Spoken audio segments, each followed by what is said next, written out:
በስመ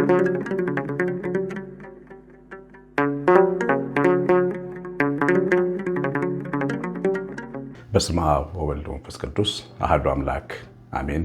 ተወዳጆች እግዚአብሔር ልጆች የእግዚአብሔር ብሩካን ሁላችሁ አብ የወደዳችሁ የእግዚአብሔር ልጆች ተጠሩ ዘንድ እንዲህ ያለውን ፍቅር የሰጣችሁ ወልድ ኢየሱስ ክርስቶስ ያዳናችሁ ያዳነን መድኃኒት ሆኖ ዕዳ በደልን ሲከፍል መስቀል ላይ ዕዳ የተከፈለለት የዳነ ሕዝብ ያደረጋችሁ መንፈስ ቅዱስ ያተማችሁ ሀብተ ወልድ ስመ ክርስትናን የሰጣችሁ ብሩካን ሁላችሁ እንደምቆያችሁ ሁሉን የሚችል አምላክ መድኃኒት ስሙ የተወደደ የተመሰገነ ይሁን። የእግዚአብሔር ልጆች በእግዚአብሔር ፊት መኖር ወይም ደግሞ በእግዚአብሔር ፊት ማንም ባይኖርም ታማኝ ስለመሆን ነው ዛሬ የምንማረው። መነሻ የምናደርገው የያዕቆብን ልጅ ዮሴፍን ንግግር ነው።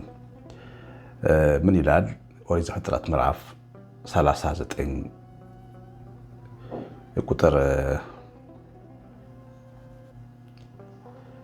9 ላይ በእግዚአብሔር ፊት እንዴት ኃጢአት እሰራለሁ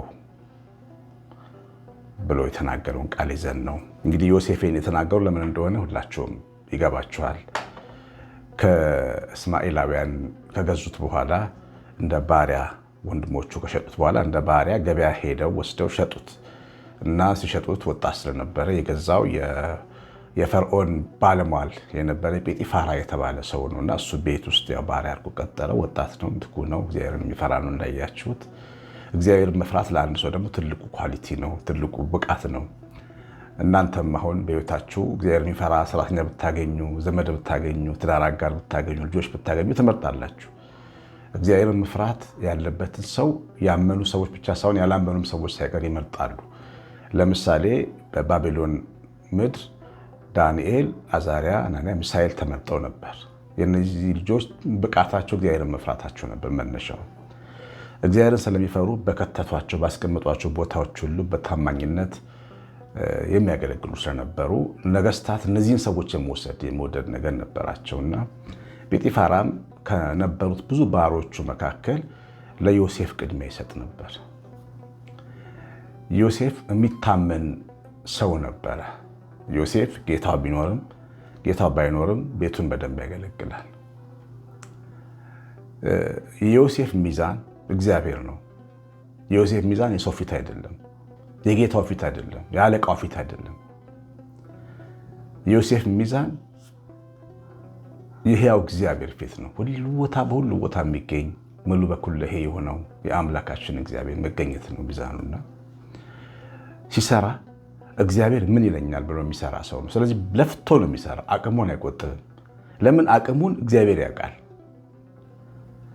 ማንም በሌለበት ደግሞ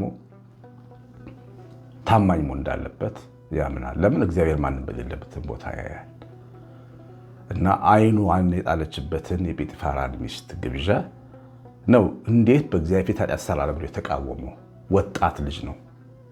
ተስፋ የሌለው ልጅ ነው። በስጋ አይን ስናየው ከአባቱ ሀገር ተሰዶ ተሽጦ የመጣ አባቱ ሞቶ ብሎ ያለቀሰለት ህዝብ ነው፣ ልጅ ነው። ዮሴፍ በዚህም በዛም ሾልኮ ቀን እንዲወጣለት መስራት የሚገባው ሰው ነው በዓለም ስርዓት። ዮሴፍ ግን እግዚአብሔር በጠባብ ጎዳና ከፍ ያለ ቦታ እንደሚወስድ የሚያምን ሰው ነው። እግዚአብሔር ከያዕቆብም ከእናቱም ከራሔልም በላይ የበለጠ አባት እናት እንደሆነ የሚያምን ሰው ነው። ሀገሩ ከነዓን ናት፣ ግን እግዚአብሔር ትልቅ ሀገር እንደሆነ የሚያምን ሰው ነው። አያችሁ፣ ይህንን እምነቱን ተሸክሞ ነው ጴጢፋራ ቤት የሚኖረው። እግዚአብሔር ፊት የሚኖር ሰው ነው። ያው ግብዣውን አልተቀበለም ነው አለ። በዚያ ፊት ኃጢአት አልሰራም። ያ ዋጋ አስከፍሎታል። እስር ቤት ነው የከተተው። ምክንያቱም እሷ የፈርዖን ባለሟል የጴጢፋራ ሚስት ነች። ስልጣን አላት፣ ሀገሯ ነው። ልታስገድለውም ትችል ነበር፣ እግዚአብሔር ስላለ ነው እንጂ፣ ያመነው አምላክ ስላለ እንጂ። ግን ታሰረ፣ ዋጋ ከፈለ። በእሷ ጥፋት እሱ ታሰረ። እግዚአብሔርን አልበድልም በማለቱ ታሰረ። ይኸውላችሁ ብዙ ጊዜ ጌታ የተናገረው ትምህርት አለ። በጠባቡ ደጅ ግቡ፣ ፍጻሜው እረፍት ነው። በሰፊው መንገድ ብዙዎች ይገባሉ፣ ፍጻሜው ግን ጥፋት ነው ይላል። የጠበበች ደጅ የተባለችው እቺ መንገድ ነች።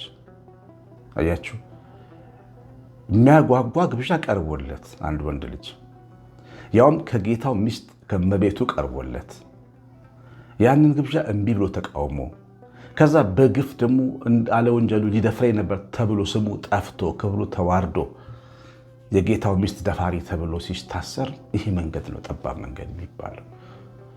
ይሄ ሁሉም ዋጋ ግን እንዲከፈል የሆነው በእግዚአብሔር ፊት ኃጢአት አልሰራም የሚል አቋም ስለነበረው ነው። ዮሴፍ በእግዚአብሔር ፊት የመሆን በአምላክ ፊት የመሆን መንገድ አልጋ ባልጋ አይደለም። አሁን ይህንን የምትሰሙ ብሩካን እግዚአብሔር ልጆች እኔን ጨምሮ በህይወታችን ሁሌ በእግዚአብሔር ፊት እንመዘናለን፣ እንፈተናለን። ማንም በሌለበት ብንፈተንባቸው ብዙ ጊዜያቶች አሉ። በተሾምንበት ስልጣን ላይ እንፈተናለን። ብቻችንን ወስነን የምናሳካው ግን ደግሞ ገንዘብ ብንቀበልበት ብዙ ገንዘብ ልንቀበል የምንችለው እድል ይመጣል። ማንም ሳያውቀው ልንጨርሰው የምንችለው ያን እድል ተጠቅመን ገንዘብ ተቀብለን ጉቦ ወስደን ያንን ታማኝነታችንን አፍርሰን ስራው ልንሰራው እንችላለን። ግን የሰማይ አምላክ እግዚአብሔር ያያል።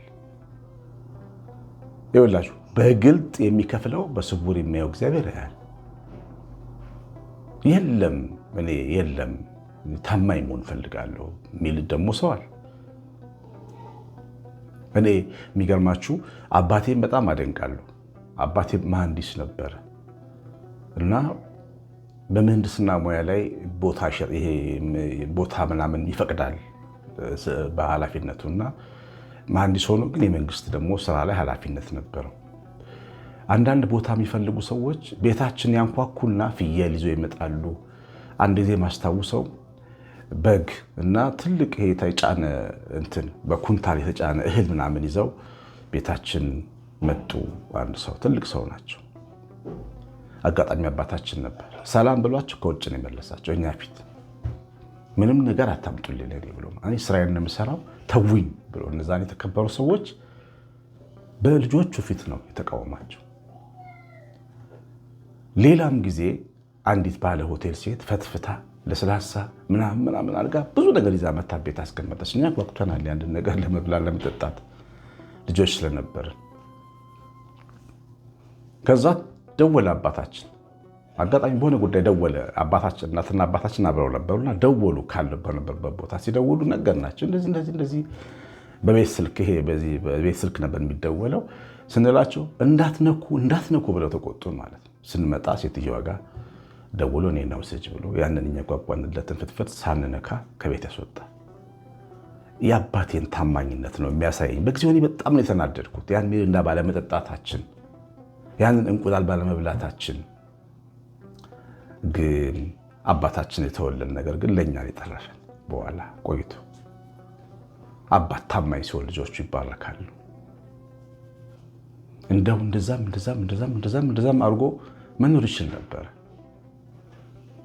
ግን እንደዛ አልፈቀደም። እንደዛ መኖር በጣም ብዙ ምዕመናን አሉ እንደዚህ ታማኝነት ያላቸው ባለስልጣኖች፣ ባለጊዜዎች፣ ባለወንበሮች፣ ባለገንዘቦች በእግዚአብሔር ፊት ጻድቅ ሆነው የሚኖሩ ሰዎች አሉ።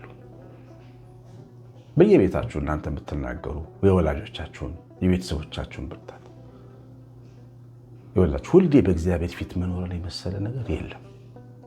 እውነተኝነትን ይሰጠናል። ይገርማችኋል። እግዚአብሔር ፊት ነው ያለሁት ብሎ አንድ ሰው ሲያምን እውነተኛ ሰው ይሆናል። ማንም በሌለበትም ታማኝ ይሆናል። ያችሁ ትዳሩን ብትሉት ለትዳሩ ጠባቂና ሰላይ አይፈልግም። ማንም በሌለበት ለሚስቱ ታማኝ ነው። አንድ ወንድ ማንም በሌለበት ለባሏ ታማኝ ነች። ሁልጊዜ ዓለም ተወረወራለች መረቧን ለማጥመድ። የጴጢፋራ ሚስት በዮሴፍ ላይ እንደወረወረችው መረብ ትወረወራለች። ግን ከወጥመድ እያመለጠ ይመጣል። ወንድ ልጅ ውሎ ሲገባ ብዙ ፈተናዎችን አልፎ ነው የሚመጣው። ሴቶች ወንድ ልጅ የዝሙትን ፈተና ወጥመድ እያለፈ ነው የሚመጣው ወደ ቤት። የወንድ ልጅ ስሜት ከሴት ልጅ ስሜት ይልቅ ለዚህ በጣም ቅርብ ነው። ግን ያንን ሁሉ ወጥመድ አልፎ ነው ሚስቱ ጋር የሚመጣ። እንዲህ አይነት ወንድ ክብር ይገባዋል። አንዲት ሴት ወደ ባሏ ስትመጣ የብዙ ወንዶችን ትንኮሳ አልፋ ነው የምትመጣው። የብዙ ወንዶችን ትንኮሳ ተናግሬ አውቃለሁ። እኔ ብዙ ጊዜ አንድ ጊዜ ባለቤትን እየጠበቅኳት እዛኛው ማዶ ነው እሷ ከስራ በዚኛው ማዶ ቆሜ እጠብቃታለሁ። ከስራ እየወጣች አስፋልት እስክትሻገር ድረስ 4 ወንድ ነው የለከፋት። እየጠበቅኳት እንደሆነ ማንም ጋር እንድመጣ አላወቁም። 4 ወንድ ነው የለከፋት። ተቀምጬ ሂሳብ ሰራው። በእግሯ ብትመጣ እቺ ሴት ቤቴ ድረስ የእኔ ሚስት በእግሯ ብትመጣ ከ1000 በላይ ወንድ ይለክፋት ነበር። በየቀኑ 1000 ወንድ አልፋ ነው ቤቴ የምትመጣው። ሚስት ክብር ያንሳታል። ሚስት ስድብ አይገባትም፣ ንቀት አይገባትም። አልፋ የምትመጣው ያንን ሁሉ ማዕበል ነው። ወንዶችም ልክ እንደዚሁ በእግዚአብሔር ፊት ታማኝ ሆነው የሚገቡና የሚወጡ ብዙ ሰዎች አሉ። ለልጆች በረከት ነው የሚቆየው እሱ ነገር። እግዚአብሔር ልጆች በታማኝነት በእግዚአብሔር ፊት መኖር በጣም ትልቅ ነው ጥቅሙ። ዮሴፍ ይሄን በመቃወም እስር ቤት ነው የገባው። ዮሴፍ ጲጥፋራ ሲያሳስረው ወደ ትልቁ የክብር መሰላል ነው ያሸጋገረው። ይገርማቸዋል። በእግዚአብሔር ፊት ታማኝ በመሆኑ ምክንያት ከምድር እስከ ሰማይ የተዘረጋው አባቱ ያየው መሰላል ላይ ነው የወጣው። ከዛ እስር ቤት ወደ ቤተ መንግስት ነው የገባው።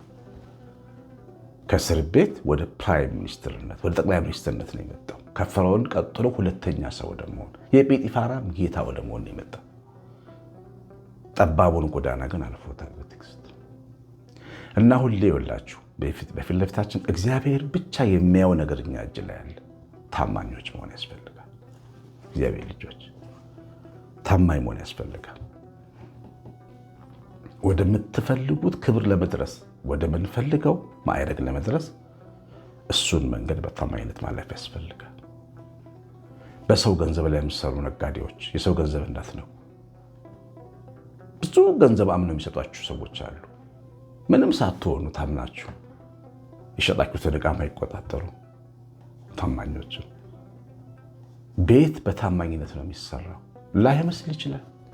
አሁን በደሞዝ ቀን ይወጣላል ነው የምትለኝ፣ እንደዚህ ነው የምትለኝ ትሉኝ ይሆናል። አዎ ዮሴፍም እንደዚህ ነው የሚላችሁ። ምን አለበት ከጲጥፋራ ሚስት ቀለበት ተቀብዬ ሐብል ተቀብዬ ገንዘብ ተቀብዬ አምባር ተቀብዬ ቀን ቢወጣልኝ ነበር ብሎ እኮ ያስባል። ቀንን የሚያወጣ ግን የሰማይ አምላክ ነው። የሰበሰብነው ገንዘብ የደበቅነው የሰረቅነው አይደለም። በጣም በጉቦ የሰበሰብነው ገንዘብ አይደለም ቤታችንን የሚሰራል አይደለም። አንዳንዴ በጣም ጥሩ ሰዎች ደግሞ አሉ። ውሳኔ የሚወስኑ ይመስሉ ሰዎች አለቆቻቸው ፊት ስብሰባ ላይ ውሳኔውን ግን በግል ይዙታል። ሰውን ያጉላሉበታል። አይፈረሙበትም። በቃ አለቆች ፊት ችግር ጨርሰዋለሁ ብለው ይወጣሉ። አለቃው እከሌ ይቀጠር ይሄ ድሃ ሰው እንጀራ ይብላ ብሎ የፈረመለት ሰው እስካሁን ሳይቀጠር ይጉላላ ሰዋል። ቀጣሪው እሺ ብሎ ወጥቶ ስቆ ወጥቶ ግን ጉዳዩን የያዘበት ከዛ ከድሃ ገንዘብ ለመቀበል የሚሰራ ግፍ የሚፈጽም ብዙ ሰው አለ። እግዚአብሔርን ካድ አድርጎ እግዚአብሔርን ሞልጭ አድርጎ ሸጦ የሚኖር ሰው በምድር ላይ ያለ፣ ፍጻሜው ግን ጥፋት ነው። እግዚአብሔር ልጆች ሁልጊዜም ቢሆን ታማኝ ለእኔ ለመሰሉ ካህናት እግዚአብሔር ፊት ታማኝ አገልጋይ መሆን የሚቻለው በፊቱ ታማኝ መሆን ሲቻል እግዚአብሔር አለ ብለን ስንቀድስ፣ እግዚአብሔር አለ ብለን ስናገለግል፣ ስንሰብክ። አያችሁ የእግዚአብሔር ቤተ መቅደስ ከአለቃ እይታ ውጭ ነው። ሰማይ ነው የሚያየው። በጣም ብዙ አጭበርባሪ ሰዎች አሉ እዛ ውስጥ። ምርጡን ግን እግዚአብሔር ፊት የሚቆመውን አገልጋይ ግን መሆን አለብህ ወንድሜ ካህኑ። ሁልጊዜ እንደ ካህኑ ዘካርያስ በፊቱ የምታገለግል መሆን አለብህ። አለቃ ያላየ ጳጳስ አመሰገነ አላመሰገነ ምንም እንዳይመስል እግዚአብሔር ብቻ ደስ እንዲለው ስራ። እግዚአብሔር ደስ እንዲለው የሚሰራ አገልጋይ ሁሉም ደስ እንዲለው ያደርጋል። ይገርማል። እናንተ ወጣት ሰንበት ተማሪዎች፣ የኮሚቴ ሰዎች፣ አለቆች ምናምኖች ተብለው የተሾሙት ሰዎች ዝክርክ ቢሆኑ እናንተ ግን ታማኞች ሁኑ። እግዚአብሔር ፊት ታማኝ መሆን ያስፈልጋል። ዋጋን የሚከፍል ለስሙ የምታሳዩትን ቅናት ይረሳ ዘንድ የማይችል አመፃ የሌለበት እግዚአብሔር ሰማይ ላይ ስለሚያይ በታማኝነት በታማኝነት በቀደም ተናግሬዋለሁ። ሎዛ ማርያም ጎንደር ሄደን ትልቅ ንግስ በዓል ነበር ህዳር 1 እንደውም በላይቭ ስትሪም አስተላልፈነዋል። በጣም ብዙ ህዝብ ነው የመጣው። ብዙ ህዝብ ግልብጥ ብሎ ቤተክርስቲያኑ ሞልቶ ንግሱ አለቀ። ማታም ጉባኤ የተደረገና ተበተነ። በማግስቱ እኛ ወደ አዲስ አበባ ልንሳፈር ከመሳፈራችን በፊት ልንጸልይ ልንሳለም ወደ ቤተክርስቲያን መጣን እና ወደ ጓሮ ዞር ስል አንዲት እናት ያ የሎዛ ማርያም እንግዳ መጥቶ የበተነውን ቆሻሻ ጎንበስ ብለው ይጠርጋሉ ብቻቸው። ማንም ሰው የለም። አለቃው የሉ፣ ጎበዝ ጀግና የሚላቸው ሰው የለ። ጎንበስ ብለው አጠገባቸው ሳልፍ እንኳን አላዩኝ። እኔ ግን አይኖችን ለተባረኩ ነው የቆጠርኩት እንዲህ አይነት ሰዎችን በማየቴ። በእግዚአብሔር ፊት የሚያገለግሉ ሰው አየን አላየን የማይሉ እንዲህ አይነት ሰዎች ጥቂት ካሉ ምድራችን በጣም ትጠቀማለች። አንዱ ዮሴፍ ነው ግብፅን ከራብ ያተረፈበት እግዚአብሔር። እንዲህ አይነት ማንነትን በጣም ማሳደግ በገንባት ይገባል። የሰማኑን በልባችን ጻፍ። እግዚአብሔር ቸርነታችን የእመቤታችን ረድኤት በረከት የመላእክት ጥበቃ አብሮን ይሁን። ቅዱስ ዮሴፍን የቀደሰና የባረከ እግዚአብሔር ሁላችሁን ይባርክ። ትምህርቱ ላይ ኮሜንት አድርጋችሁ ላይ ካጋችሁ ስለምትወጡ እግዚአብሔር እናንተን ዘራችሁን ይባርክ። ቄስ አሸናፊ ገብረ ማርያም ነኝ። ሰላም